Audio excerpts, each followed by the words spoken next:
जैसा कि आप सभी भक्तों को पता है कि आज से शारदीय नवरात्र का उत्सव शुरू हो चुका है। आज हमारे राष्ट्रवाद न्यूज पे महर्षि बद्री प्रसाद जी, जो कि एक भागवत कथावाचक, श्री राम कथावाचक और शिव पुराण के कथावाचक हैं, जो कि पूरे देश में अपनी कथा से ज्ञान की गंगा बहाते हैं। तो आज हमारे इस नए शो धर्म और आध्यात्म की जो सीरीज है धर्म को जाने में, आइए हम उनको सुनते हैं। ओम नमो नारायण नमः। हरि ओम मां भगवती राजराजेश्वर्यै नमः। सर्वमांगल्ये शिवे सर्वार्धसाधिके शरण्ये त्र्यंबके गौरी नारायणी नमोस्तुते। या देवी सर्वभूतेषु मायारूपेण संस्थिता नमस्तस्यै नमस्तस्यै नमस्तस्यै नमो नमः। सभी भगवती के परम उपासकों, आज हम चतुर्थ दिवस पे प्रवेश कर रहे हैं। चतुर्थ दिवस के पावन अवसर पर राष्ट्रवाद न्यूज़ चैनल के द्वारा ये धर्म आध्यात्म धर्म को जाने की जो धर्म को जाने नामक शीर्षक से इतना सुंदर आयोजन की तमाम भक्तों को सही जानकारी उपलब्ध करा रहे हैं। इसलिए हम यह चैनल के जो संस्थापक अध्यक्ष शैलेश पांडे जी का बहुत बहुत अभिनंदन करते हैं, स्वागत करते हैं कि लोगों में सही जानकारी बड़े मुश्किल में मिलती है, जो वेदों या पुराणों के आधारित हो करके ही बोला जाए।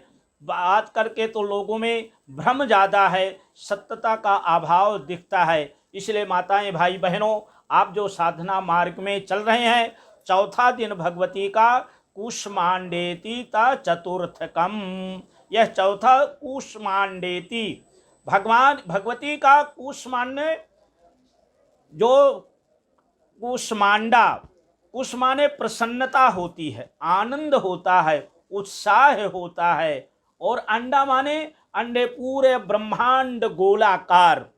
ये भगवती की आराधना किस समय की है? जब संसार पूरा ब्रह्मांड प्रलयमय था। भगवान नारायण क्षीर सागर में शयन कर रहे हैं और उनका मन भ्रमित हो रहा है, गोलाकार हो रहा है। कभी कभी हम और आप साधना मार्ग में अनुभव करते हैं तो हमारा मन अनंत लोक में जाता है, पर उसको कहीं रास्ता नहीं मिलता। जिस प्रकार से एक पक्षी जहाज में बैठ जाता है, जहाज समुद्र की यात्रा पे निकल जाता है, एक दिन 2 दिन बाद उस पक्षी को भूख लगती है, प्यास लगती है, वो जहाज से उड़ता है, फिर चारों तरफ जल ही जल देखता है। घंटा 2 घंटा 4 घंटा उड़ता है, पर उसको कहीं जगह मिलती नहीं। उस समय उसका मन अंडाकार बन जाता है कि मैं जो जहाँ आश्रय था उसको भी मैं छोड़ आया। फिर वो पक्षी दौड़ते दौड़ते पुनः उसी जहाज में बैठता है। वही कथा हमारी और आपकी है। हम ये अनंत ब्रह्मांड में जब भगवान नारायण यह संसार का विस्तार करने के लिए तैयार हुए, उनको भी यह अंडाकार ब्रह्मांड दिख रहा था, उनको भी शक्ति की उपासना करना पड़ा है। तो भगवती नारायण उपासना किए हैं। अम्बे अंबिके अंबालिके नमः नयति कश्चनः ससद्रिकः सुभद्रिकां कां पीलवासनिम्मा श्री सते लक्ष्मी सपत्नांग बाहो रात्रे पारस्वेन छत्राणि रूपमस्यनो व्याप्तं मा इष्णं मैखाणां मोंग मैखाणां सर्वलोकं मैखाणां। जब भगवान की ही शक्ति, उनका ही स्वरूप है भगवती माया महामाया का, पर स्वयं नारायण भी आराधना करते हैं, उपासना करते हैं। तो वही भगवती आद्य शक्ति जगदम्बा महामाया मुस्कुराते हुए भगवान नारायण के सामने प्रकट होती है। और नारायण ने इशारा किया तो वह भक्ति मुस्कुराते मुस्कुराते सूर लोक में जाकर के निवास किया।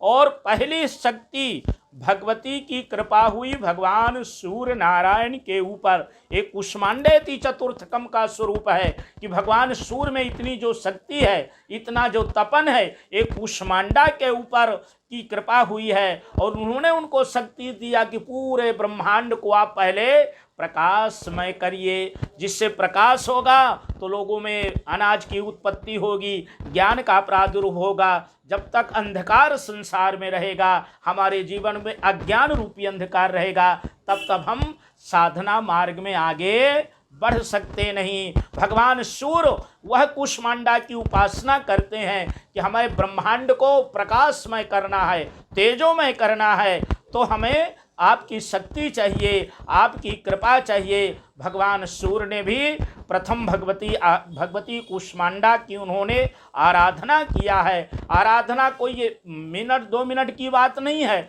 इसमें तो हरि अनंत, हरि कथा अनंता। ये साधना मार्ग में ये कोई निश्चित नहीं है कि भगवती की कृपा, ईश्वर की कृपा कब हमारे और आपके ऊपर बनी रहेगी, पर हमें और आपको उसी मार्ग में चलना है। तो निश्चित है ये भक्ति का सिद्धांत है, जितना आप परमात्मा की ओर चलोगे उतना ही परमात्मा आपकी ओर चलते हैं। इसलिए संसार की गतिविधियों में हमारा और आपका कोई हाथ नहीं है। जो भी संसार की गतिविधियां चल रही हैं उसमें हमारा और आपका कोई जोर नहीं। जिसको हम भगवती कहते हैं, जिसको हम महामाया कहते हैं, ये सब खेल उसी महामाया का है। तो महामाया ने भगवान सूर्य नारायण को उपदेश दिया कि आप अपने कार्य में संलग्न हो जाइए, मात्र आपको प्रकाश करना है। देखना, कभी सूर्य नारायण कभी प्रातः काल उदय होना, सायंकाल अस्त होना। कभी आपने देखा कि भगवान सूर्य नारायण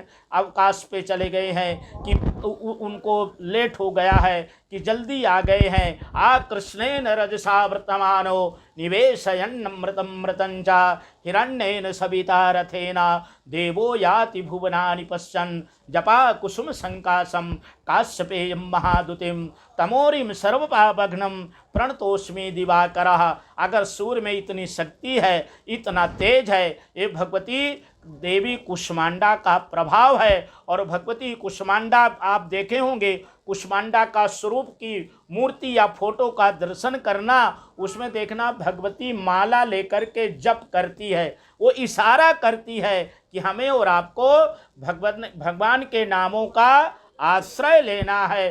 कलयुग केवल नाम आधारा और सुमिर सुमिर नर उतर ही पारा। बाबा तुलसी ने भी कहा है कि मंत्र जाप और दृढ़ विश्वासा पंचम भजन सुवेद प्रकाशा। माताएं भाई बहनों, अगर आप दुर्गा सप्तशती का पाठ नहीं कर सकते हैं तो आप हिंदी में पाठ करिए। और साधना कोई भी मंत्र नहीं बनता है तो दुर्गायै नमः, दुर्गायै नमः इस का मंत्र जप करें, या दुर्गा चालीसा जो सरल हिंदी में है उसका भी आप पाठ करेंगे। मात्र उसमें हमें और आपको क्या देखना है कि श्रद्धा भक्ति समन्विता। जितना जीवन में हमारे साधना मार्ग में, तपस्या मार्ग में जितनी सरलता होगी और जितना निष्कपट होगा, कभी ऐसा नहीं सोचिए कि मुझसे गलती हो गई या हमने 2-4 किताब पढ़ लिया। गलती तो हर व्यक्ति से होती है, इसलिए क्षमा प्रार्थना हमारे यहाँ है कि मंत्रहीनम क्रियाहीनम भक्तहीनम सुरेश्वरा यद पूजितम मया देवा परिपूर्णम तदस्तु तुम्हें। कुष्मांडा की अगर कृपा हमारे और आपके ऊपर हो गई तो हमारा जीवन सूर्य के समान प्रकाशित होगा। हम भी प्रकाशित होंगे और संसार को भी प्रकाशित करेंगे। इसलिए माताएं भाई बहनों, ये चतुर्थ दिवस की साधना मार्ग में ये साधना करने से हमारे आप में तेज की वृद्धि होती है और हमारे ज्ञान की वृद्धि होती है। जब हमारे में वास्तविक ज्ञान आ जाता है तब मालूम पड़ता है कि ये पूरा ब्रह्मांड की चलाने वाला कोई शक्ति है, जो सूर्य उदय करता है, सूर्य अस्त करता है, रात्रि होती है, दिवस होते हैं, इसका कोई ना कोई करने वाला होगा। उसी को महामाया कहते हैं, उसी को प्रकृति कहते हैं, उसी को परमात्मा कहते हैं, उसी को ईश्वर कहते हैं। अनेक अनेक पंथों में लोग नामकरण रखे हैं। इसलिए चतुर्थ दिवस की साधना में हम आप चलते हुए भगवती कुष्मांडा का ध्यान करते हुए जब जब की प्रधानता रखनी है, पांचवी भक्ति का स्वरूप है। यहाँ पे हम ये चतुर्थ दिवस का समापन करते हैं। सभी भक्तों को ओम नमो नारायण, बोलिए अम्बे मात की जय।